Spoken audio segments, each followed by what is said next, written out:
Few mistakes are as painful as losing money. At least with crypto, we get a chance to fix it. Now, I made numerous errors during my first bull run in 2017, and I repeated some of them in 2021.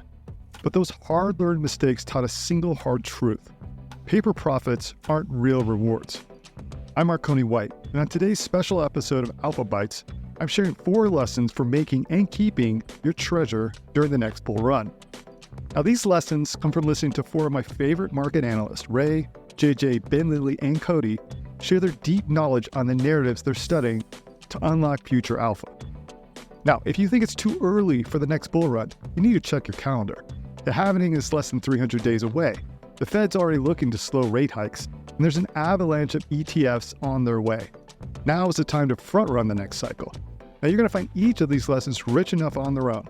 But if you stick around to the end, you're going to hear a golden rule that will maximize them by at least 10x. Okay, that's enough for me. Let's dive in.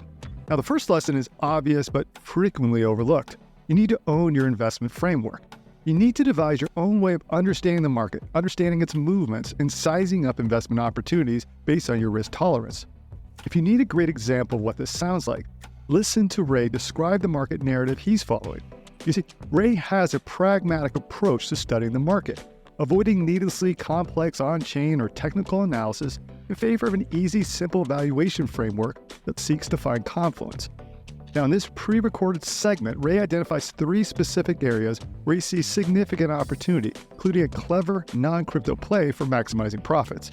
And whether you agree or disagree with Ray's perspective is entirely up to you. And that's the point. You need to own your point of view. Now, there's a lot to chew on, so have a listen and take some notes. For my narrative, Bitcoin remains the sun at the center of our solar system. Thus, its price and market cap dominance of the total crypto market will continue to set the temperature for the wider crypto ecosystem. Of course, the United States, having a harsh legislative and regulatory stance on cryptocurrency and the lack of a clear regulatory framework, will periodically impact Bitcoin and altcoin prices. But historically, and certainly recently, Bitcoin and crypto itself have demonstrated that it doesn't care about oppositional regulation or attempts to strangle crypto in general. Let's remember that year-to-date, Bitcoin price is up by 85%, and Ethereum price is up by 60% year-to-date right now. Given what this market has been through, plus the Fed's monetary policy, inflation, and attempts to debank crypto, those are all stellar gains in my opinion. Good luck finding those sort of returns and other aspects of the market. So Bitcoin is the star at the center of our galaxy, or it's the sun by which the planets in our solar system revolve. While I'd like to take a look at each of these planets as a reflection of the different subsectors of the crypto sector, we are limited in our time, so I'll just pick 1 or 2 that are kind of obvious. Being long in crypto outside of Bitcoin and Ethereum is dangerous. Most folks lose their shirt where they pretend to be profitable, when in reality, they're just lucky to even break even. Instead of going long on every altcoin, I think tracking the strongest money flow and volume and then making momentum and trend-based trades is a safer strategy. Like I mentioned in previous podcast episodes, centralized exchanges are enduring a crackdown from regulators, and we've seen significant outflow from exchanges and folks who are choosing to self-custody, and institutional investors have chosen to step out of this market. Obviously, eventually, institutional flow is going to go to the likes of Fidelity, BlackRock, Robinhood, Schwab, etc., and the strongest players that are regulatory friendly, like Coinbase, Kraken, OKX, and whatever exchange China and Hong Kong allies with, or selects as being, the kind of headquarters of retail and institutional flow. That's who's going to be left. But all these little Wild West, dog and pony show, Banana Republic, offshore exchanges, they're done for. I think confidence in those is shaken. Regulators are out to get those guys. People aren't going to be so dumb to use those and leave their coins there anymore. And the fact that most of them are doing KYC, at least for those that want to trade perpetuals, means it's not a first stop for many traders anyway.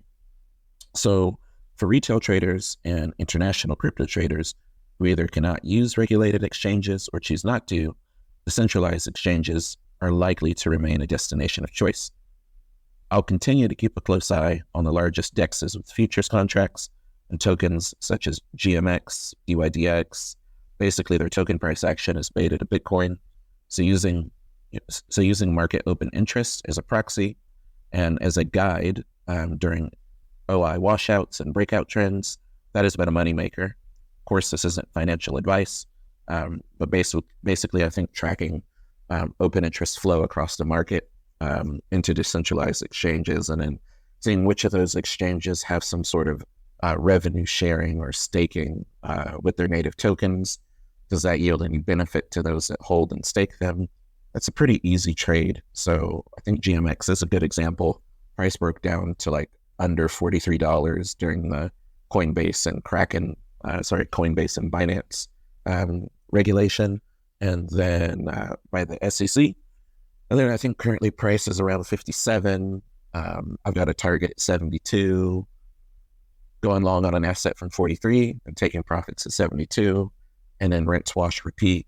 It's easy. So take a weekly chart, take a daily chart of GMX or DYDX, throw Bitcoin price in there, compare the price action, look for bottoms and tops, choose your favorite indicator of choice, whether that be like a RSI or MACD or Bollinger Bands, Fibonacci retracement, zones, whatever helps you find confluence. That's been an easy sector-based trade, and I would look for new dexes with perpetuals to spin up on all the other chains like Arbitrum, eventually Solana again, maybe Cardano,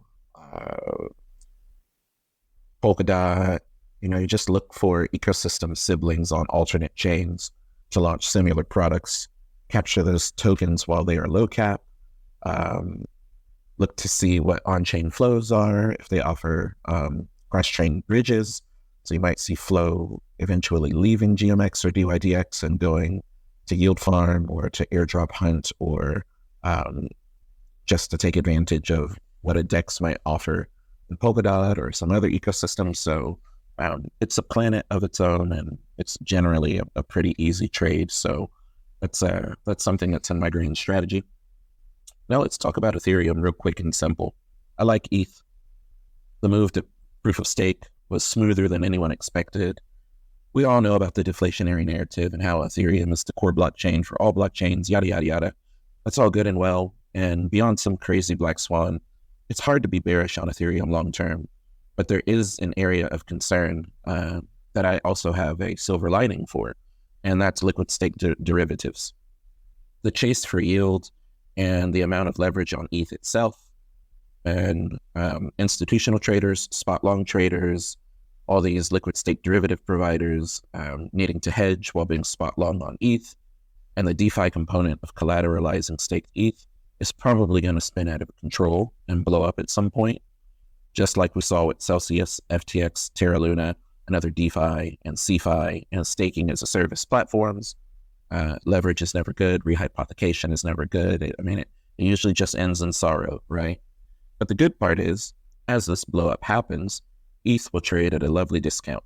Staked ETH will depeg, and that will also be a trade opportunity. So if you're not overexposed, it will probably be a great long opportunity on ETH. Let's say $1,200 to $700 range Ethereum as a result of cascading liquidations and issues with liquid stake derivatives. Now, prior to that, any of this doom and gloom happening, this kind of like liquidation blow up, I think based on crypto market options data and ETH market structure and Bitcoin data pointing toward a breakout in the 36K to 46K range, I'd expect Ethereum to first break out of its near year-long price range and attack the $2,600 to $2,800 level. The last thing that I'm uber bullish on are Bitcoin miners, and it's plain and simple. One, because of beta to Bitcoin. Two, because most major Bitcoin miners have restructured their debt and secured funding from the darkest days all the way to these more recently optimistic times. And they are optimizing purchasing miners, ASIC miners, and preparing for the upcoming halving. As I've talked about before in other media, the growing synergy between Bitcoin miners and the big energy sector is a mutual symbiotic relationship from all strata of energy production, renewables included.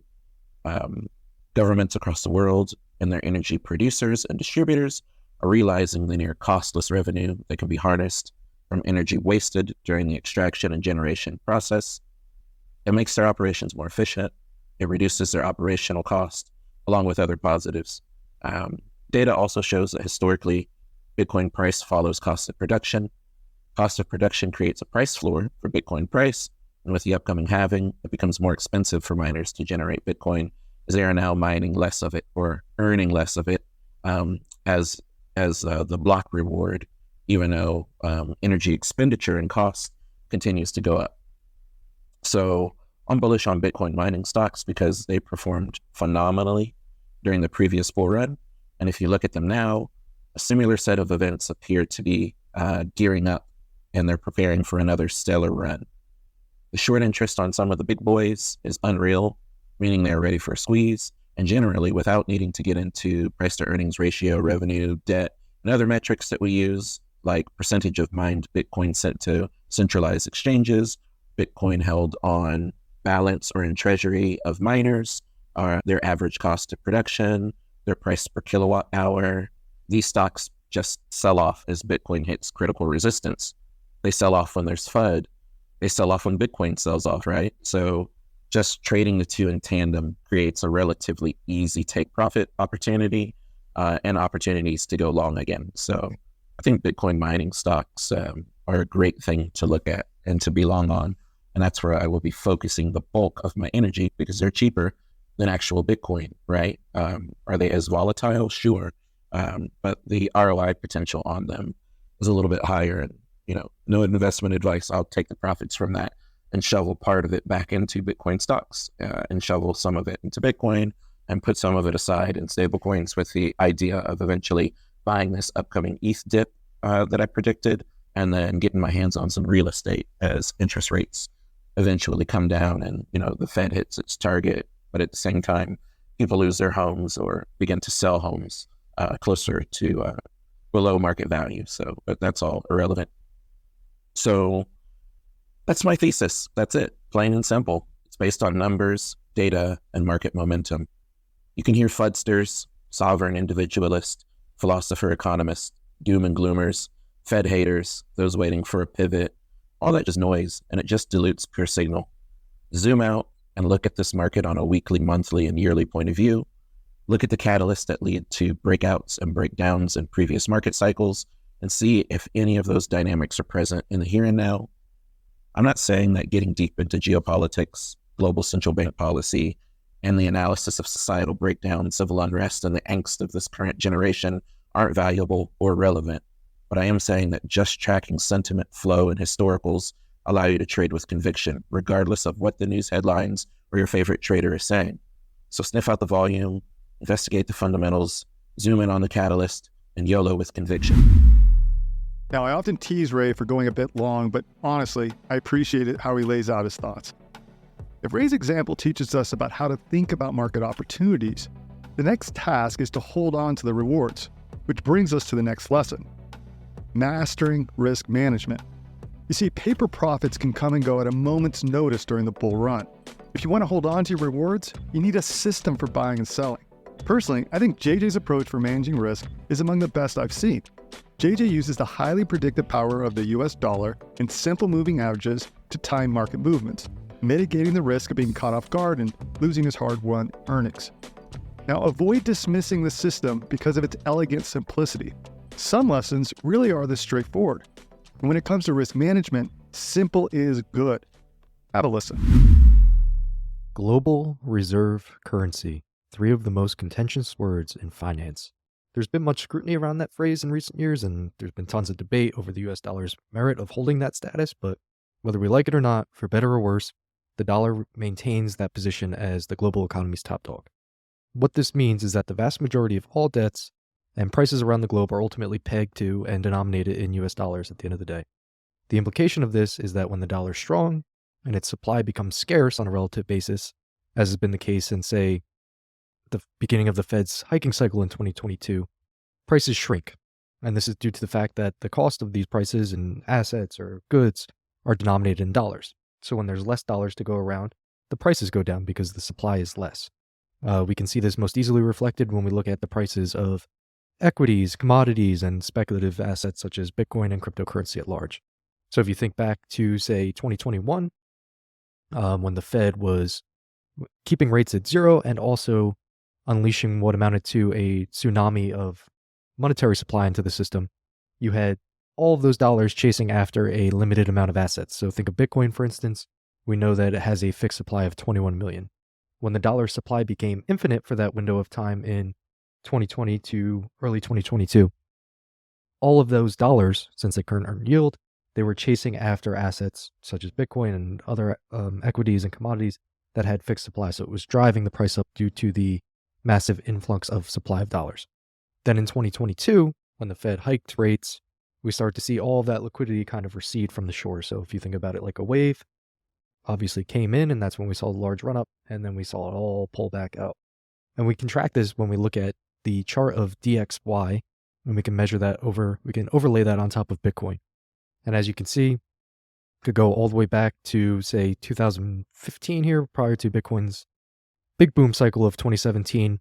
And we see that there's almost a perfect inverse correlation between the price of DXY and the price of Bitcoin. So this means when DXY goes up, Bitcoin goes down, and when DXY goes down, Bitcoin goes up. So just for example here, we see that in February 2017, so just prior to really Bitcoin igniting, it had just crossed over the $1,000 mark for the first time since, I believe 2013 or 2014 at the time. So it was encroaching upon all-time highs. The dollar immediately started to break down. So in February 2017, fell from 101.30 all the way down to 92 by August of that year. So then a 6-month span or so, it had dropped over 10%. And that coincided with Bitcoin rising up from around the 1,000 mark to over 19,500 by the end of 2017. And you can see here on this chart, if you pull it up, the all-time chart of DXY versus BTC, as the dollar falls, Bitcoin rises. And then obviously the dollar bottomed out just below 90. DXY hit around 89 in January of 2018, which came shortly after Bitcoin's top, and the dollar began a strengthening cycle. This was a time when interest rates were rising. There was also, the Fed was conducting less quantitative easing at that time, so there was less dollar supply to go around. The effect of that was less demand for Bitcoin, because all of a sudden you could earn yield on your dollars, and there wasn't this speculative impulse that we saw in the year 2017. And then we saw that continue all the way through COVID. The dollar was trading up and around the high 90 range, hit a peak of about 105 or so during the COVID crash. And then obviously when the Fed stepped in, pegged interest rates at zero, conducted unlimited QE, we saw the dollar fall off a steep cliff. Beginning that spring, around May or so, it really started to break down. And this led to the dollar falling below 90 by early 2021.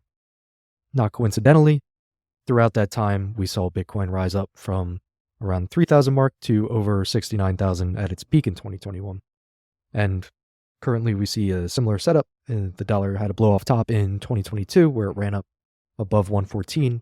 And that was just a few weeks removed from the FTX collapse, which marked the bottom of Bitcoin's bear cycle around 15,000. And since then, the dollar's been moving in a downward trend, and Bitcoin has been moving upward. It is now trading over 30,500. And I attribute a lot of that to the inverse correlation of DXY and Bitcoin. So how do we use this on a day-to-day, week-to-week, month-to-month basis? My primary way of looking at this is to constantly observe DXY as my leading indicator. So if I'm looking at DXY, what I want to see primarily, there's tons of different moving averages you can use based on time frames, but the number one thing I always want to see is where is its 50-day, where is its 100-day, and where is its 200-day, as well as referring to its relative strength index to see how its momentum is, relatively speaking, to where it's been over the past couple months, weeks, etc., to see if it's making a move that can be prolonged or if it's nearing a top of possibly like a local top or just kind of making a counter trend move. So as long as it's below its 200-day, that's when I see Bitcoin as an enticing asset. When DXY moves above its 200-day, that's kind of the line in the sand. As we see, the dollar crossed its 200-day in June of 2021, And since that point, that's what really fueled its move up to 115. So if you kind of took that as a risk on, risk off signal, you would have been much more cautious when Bitcoin was trading over 69,000 the second time in 2021 and possibly look to de-risk a bit, given the fact that the dollar rising with such strength. That kind of showed you that the liquidity was exiting the market.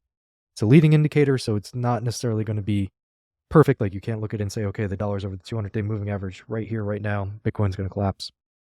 This is why it's alpha, is because these moves take time to develop. So as you're watching these charts and you can see the patterns kind of forming, you can make moves in advance in anticipation of what may be ahead should the dollar keep picking up steam. Conversely, when the dollar breaks down below its 200-day moving average, that's when Bitcoin becomes an enticing play, and ultimately cryptocurrencies in general. So as we saw, the dollar broke down below its 200-day moving average in December 2022, and if you went long Bitcoin there, you would have had an average entry price at, say, around 16,000 or so, and you would have done quite nicely just playing on that correlation there. So when one breaks down, the other goes up, and vice versa. And you can look at these across all different time frames. You'll see this commonly in my writings, is that I'm always looking at different factors and kind of trying to project where I think the dollar could go to, or what could be the implications of that for Bitcoin. And where the alpha is obviously in anticipating these moves based on prior trends and figuring out exactly just how these moves could manifest themselves as things progress. Like, say, currently the dollar is trading at 103.22. It is 200-day moving average is at 104.95. So if the dollar started to get up above that 104.95 spot, obviously I think Bitcoin would make a strong move down. But the effects of it wouldn't be noticeable right away. So I believe the dollar will go up above 104.95 and possibly maybe Bitcoin would only be around 25,000. But that's creating a new cycle for DXY.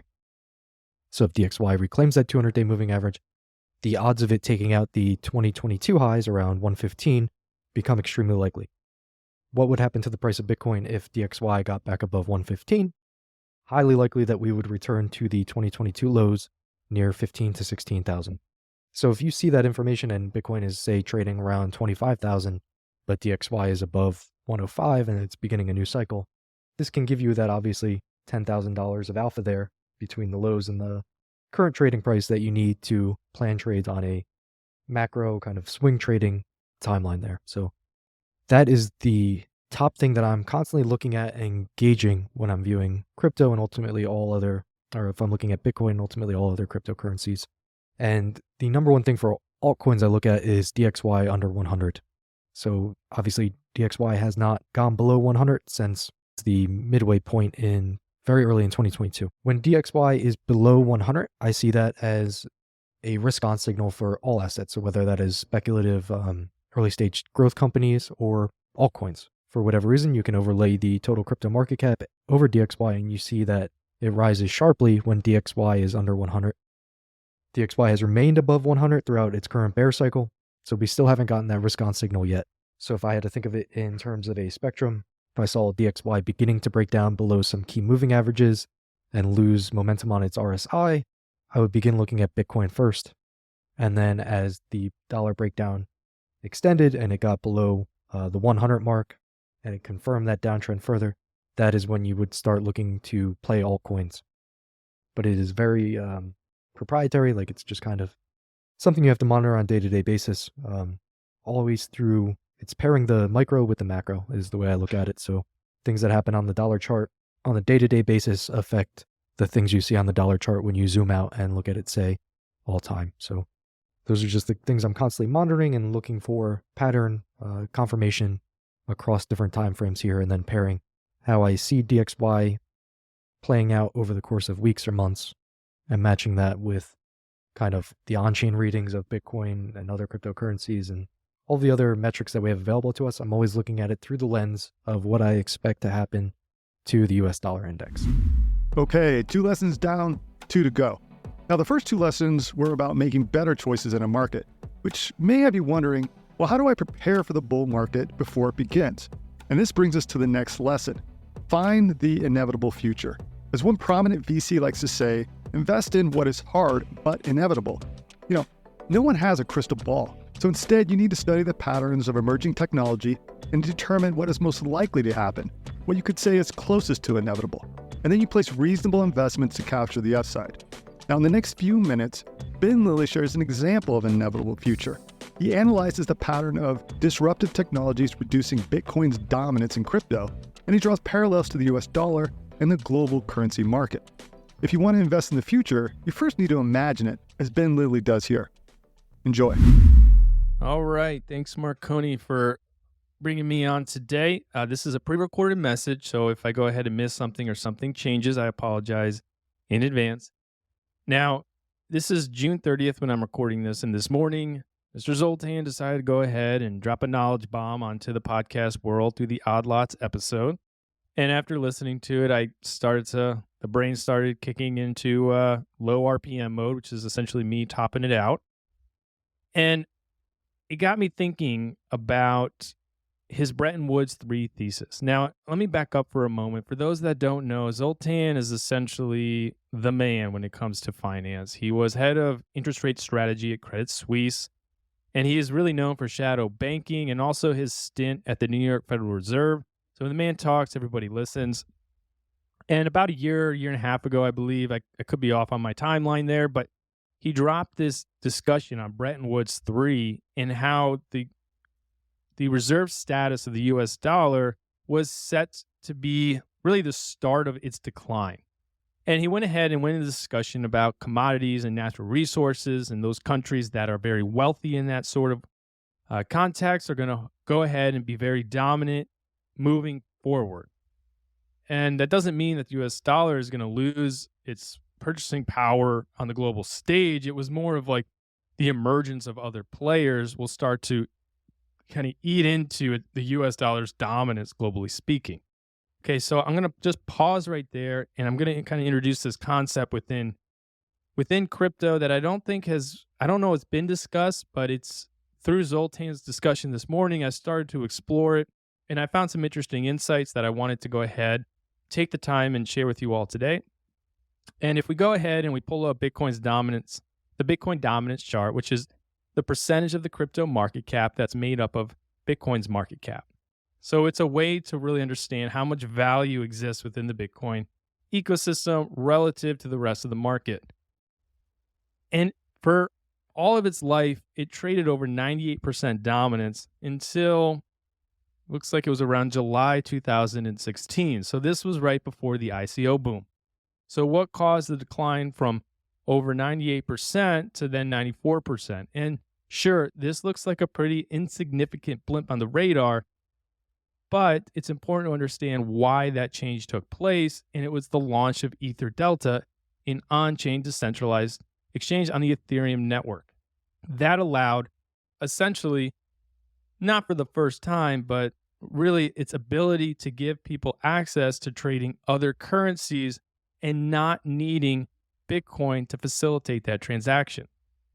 For anybody who's been around before then, you really needed Bitcoin before you wanted to go ahead and go to a new exchange. So if you wanted to go down the back alley of crypto, go find some altcoin that is under the radar, you needed Bitcoin to go ahead and purchase some of that token. There wasn't US dollar deposits that really existed on many of the exchanges that were around back then. And this is why Bitcoin was really needed to go ahead and facilitate a lot of the transaction activity that took place.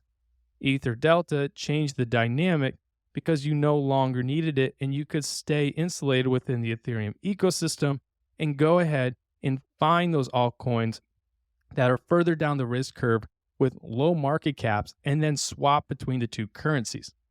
So then looking forward, we see the ICO boom really started to take off.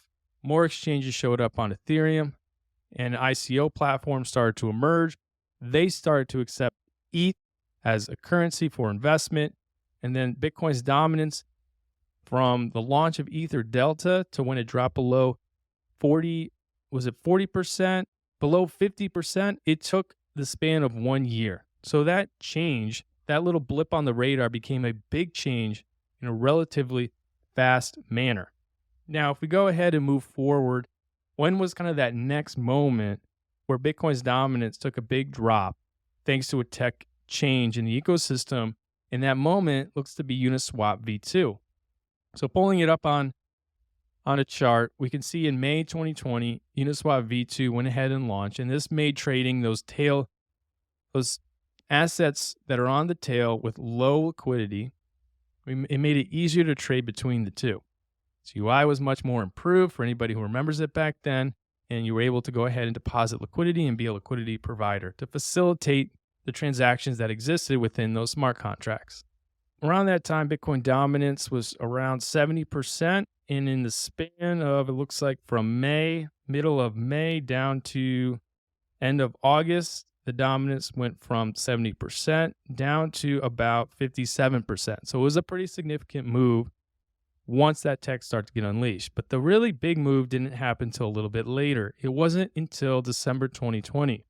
And this is when Binance Smart Chain, the ability to start bridging over to it, really started to hit the scene. Once it did hit the scene, and it started to take off because now there was starting to be some liquidity that existed on chain. In about March, so about 3 months after the bridge started to roll out, did TVL start to really rise, and then Bitcoin dominance went from 60% down to under 40% in the span of 2 months. And during that time period, the TVL on Binance Smart Chain went from 2 billion to 22 billion. So what does that really indicate? Now you are able to go ahead and transact between various currencies and be even further removed from the need of Bitcoin to go ahead and facilitate that transaction, Bitcoin being that reserve asset of the cryptocurrency market. And now you were even further removed from needing ETH as a currency to facilitate a transaction on Binance Smart Chain. So through this context, we can kind of see that the introduction of certain swap technologies and swap lines and the ability to improve liquidity conditions really changed the status quo of the reserve currency of this ecosystem. And this is a much smaller ecosystem. So when we go ahead and expand this out to what's going on in the Bretton Woods 3 thesis and in Zoltan's mind, it's much more different. We're now talking about trillions and trillions of dollars of capital versus just billions, right?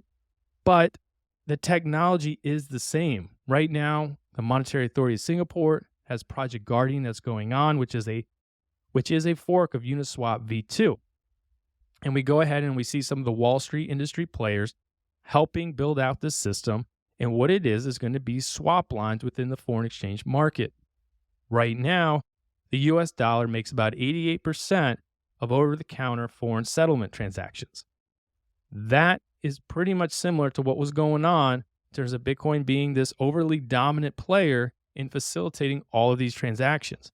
So in the first time, once these tech solutions start to be introduced in parallel with central bank digital currencies, you're going to be able to start to trade these currencies without needing the US dollar to help facilitate that transaction, which means the rest of the world is going to be able to be that step away from the need to go ahead and store US dollars in their central banks, in their reserves, in order to go ahead and trade internationally. Is this going to happen tomorrow? No, it's not. But in the context of what Zoltan is talking about with Bretton Woods 3, taking the time to understand it by looking at one of the historical examples within cryptocurrency, where the introduction of similar technology already has unfolded, and what did it do to disrupt the current status quo in the system, we find some interesting ways of thinking, of viewing, and possibilities of what could happen in Zoltan's vision of Bretton Woods 3. Now, the implications are pretty large here. They're pretty significant. I'm personally still trying to think through them myself, but what I find fascinating here is, believe it or not, Ordinals earlier this year started to ramp up its subscriptions to double digits per day. Bitcoin dominance start to rise alongside of it, and the amount of Ordinals and subscriptions that have been happening have been rising in tandem with that dominance factor, which means the utility of the token and the need for that token to go ahead and purchase block space on its network made it more dominant and increased the demand. And so this whole conversation of what it takes to be a currency of significance, I think is going to start to change. That narrative will change. And I think the implications of what crypto does relative to the traditional financial system is also going to change. Reason being, cryptocurrencies, blockchain, open source, permissionless, decentralized, all those buzzwords wrapped up into one is going to move 10x faster than any government-sanctioned project can move. We need to keep that in mind because they're still building out Uniswap v2, and we're already in crypto building out these aggregated layers of liquidity and trying to innovate on that even further. I really appreciate how far Ben pushes my thinking on what the future might look like. If you haven't, I highly suggest subscribing to the Espresso newsletter. There's always a little gem in everything that they write. I'll leave a link below in the description. Okay, but now for the last lesson. A view to the future also needs a path to investment. This is where the final lesson comes in. Invest in durable themes. Bull markets operate in a fog of war. Confusion arrives as the price action and new entrants and market commentators attempt to steal attention for the latest shiny object. Avoid these traps. Research and invest in themes that will outlast the current cycle, durable themes. Now in the last segment, Cody provides an example of analyzing a durable theme, liquid staking derivatives, or LSDs. Pay special attention to how he describes their impact on Ethereum's ecosystem in the long term, and how one can consider or reject new projects in this space. The sector that I'm looking at is LSDs, or liquid staking derivatives. You guys will know Ethereum transitioned to proof of stake in September 2022, and people now can stake their ETH, and since March they can also unstake it if they want. And yeah, if you stake your ETH, you're validating the network, earning some nice yield. The issue is that you cannot really use that staked ETH in on-chain or across DeFi, and people want to use their tokens. So here comes LSDs, which just they are protocols that will take your ETH, stake it for you, and give you a tokenized representation of that stake ETH. You earn some nice yield, they earn some fees, and you can use that token across DeFi. Why do I think this is going to grow in months to come? Well, first off, the Ethereum merge wasn't that long ago, and Ethereum staking ratio sitting at 20% only, so that's the amount of ETH that is staked. If you compare it to other L1s, that's still too small. Avalanche, for instance, is sitting at 60%, Solana 70%, and there really hasn't been that much time for protocols to arise and give new creative solutions or provide innovation across the space. So we really haven't seen that much. We have seen some solutions for LSDs, but we haven't seen really the financial sector around LSDs hasn't sprung up yet. So I think there's still ways to go when it comes to new protocols and new innovation. But anyhow, we're going to review the protocols that are out there for now, and we're going to divide them into big families. The first one is staking as a service. So that's the LSD protocols that I was talking about before, that they give you a tokenized version of the staked ETH. And the second family is the LSD Fi or LSD Finance. So any protocol that is built around those tokenized staked ETH tokens. So yeah, let's start with the staking as a service solutions. First one is Lido, sitting at the top of the hill. It has almost a third of all ETH stake with them. And if you compare it to other staking as a service providers, they have 75% market share, completely dominant. And with reason, they were the first ones to come. They haven't had any issues. Their team has been validating and staking through multiple chains for years. And yeah, having no issues, no hiccups, deep liquidity across DeFi. So it's the safest bet if you just want to stake your ETH and not have to worry about it. The other is Rocket Pool. They launched a while ago, later than Lido, but they chose to incentivize their yield using RPL, their own token. So node operators will earn both ETH and RPL, and they have found quite a bit of success. And yeah, the token also gives good pumps. So if you're a trader, you should keep an eye on it. But yeah, when it comes to staking, it's maybe not that it's a good solution. It doesn't have as much liquidity. Another one that is quite interesting is FRAX. They launched a few months ago, and they have a dual token system that is FRAX and stake FRAX. I'm not going to go into the details because it's not super easy to explain or to grasp. So if you want to learn more about FRAX and Rocket Pool, I would recommend you read an article we published some months ago. We're going to link to it. And basically, FRAX has found a way to boost that yield for people that stake with them. And they're also going to use that FRAX ETH in their up-and-coming L2. So you're going to use FRAX ETH for gas. And yeah, the FRAX governance token will also earn transaction fees from that L2, aside from a bunch of different products that they have for DeFi. So that would be a good solution if you want a bit of a boost yield, or if you want your the governance tokens that you hold, to earn some fees.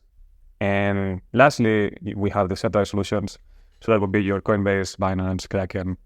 That might be the safest solution. And there's no need to have control of your keys, which for some people it's good, for some people it's bad, but it definitely is less of a headache for you. The only issue, or one of the issues, is that they might have higher fees. Coinbase, for instance, has 25% fee compared to Lido's 10%, and they also have face regulatory uncertainty. Kraken, for instance, had to stop their staking service for US residents. So yeah, easier, but they might set it on your face. And yeah, then there's a few other protocols that are coming out, but any new incumbents would have to find ways to boost that yield if they want to take any market share. An example is, they just launched not long ago, and they have found some success, but I think it will be difficult for any new protocol to unseat Lido. And then we have the LSD finance protocols. There's quite a few of them. A lot of them are just stables built on top of LSD solutions. And that, not too imaginative, some of them, but at least one of them has found some success. This one is called Libra, and it's an interest-bearing stablecoin. So basically, you give them your staked ETH, and they give you a stablecoin in exchange that earns yield from staking and fees from the protocol. So they promise around 7% APY. Let's see if that is maintained. And they have $110 million in circulation, $220 million in TVL. Still ways to go to challenge the DAIs and the USDTs of the world. And other stables that are interesting might be Raft, DAI, Hive, Athena, and a bunch of them. A lot of them are just copies or similar to Maker, but they use staked ETH instead for collateral. So yeah, let's keep an eye on them and see if any of them find some success.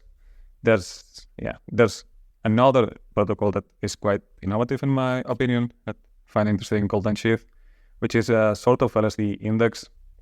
Basically, they have some weights of LSD tokens that they want to keep, and they hold them for their users, and the users, instead of having staked ETH or FRAX ETH, they only have unshETH, which it's just a diversified staked ETH solution, so you're not facing issues if one of the protocols goes down. You might get a bit of a downturn, but you don't lose all your ETH if, for instance, Lido has a vulnerability or something like that. And they are also cross-chain. They are powered by Layer 0, Target Finance. And for now, they have 30 million TVL, which is not massive, but hopefully that starts picking up soon. And another interesting protocol is Pendle Finance. What they do is tokenize yields and enable trading of yields. So basically, you give them any token. I'm going to go with staked ETH, but it could be any other token that has some kind of yield. And they separate it into the principal token and the yield token. So a principal token for staked ETH would be just ETH, and the yield token would be the yield that you would earn on a year or on any given duration. And trading that allows you to have different strategies, let's say. For instance, if you think that yield is going to go down and you want to mark your yield, you want to anchor your yield, you can sell your yield or your yield token on Pendle and guarantee that you're going to get the yield API that you're seeing right now. Or if you think that yield is going to go up in the future, you can go long yield or buy yield tokens, so you're gonna supercharge your yield. Or also you can just stick it in a pool, as they have an AMM that is made specifically for trading the yield token and principal token, and they have had quite a bit of success. They're sitting at 150 million TVL for now. The Ethereum and Arbitrum, and they are not just an LSD solution. As I said before, any yield token can be traded with them. So I think it's one protocol to look for. Okay, you now have your 4 rules for the next bull run. Rule 1, own your investment point of view. Rule 2, systemize your risk management process. Rule 3, study the inevitable future. And Rule 4, invest in durable themes. Now, I mentioned a golden rule, and it's the one that I learned during the last bull run and really took to heart. It's in fact why I co-founded Exchanging Good. That rule? Find a pack and stick with it. You see, good investing isn't a single player game. Sharing information and strategies, ideas, and experiences with like-minded folks is the quickest path to level up. And right now is the absolute best time to find the pack. Why? Well, because no one is looking for a pack. The market is slow, and during bear markets, everyone's gone except for only the diehards. And those who remain, well, they yearn for connection. So seek them out. And I hope for most of you, Exchanging Good will become your main pack. And with that, I'll leave you with one final note. We continue to work on an innovative format for connecting with our audience. In fact, just today, we tested some new capabilities behind the scenes. I'm super excited to share them once they're ready. Our goal is to offer an immersive, highly leveraged experience for traders and investors alike. And it takes some time for us to figure this out, but we are on our way. And if you're interested in joining our pack, be sure to hit the like and subscribe button to be notified when the community comes online. Until then, have a great week. This is Marconi White, signing off.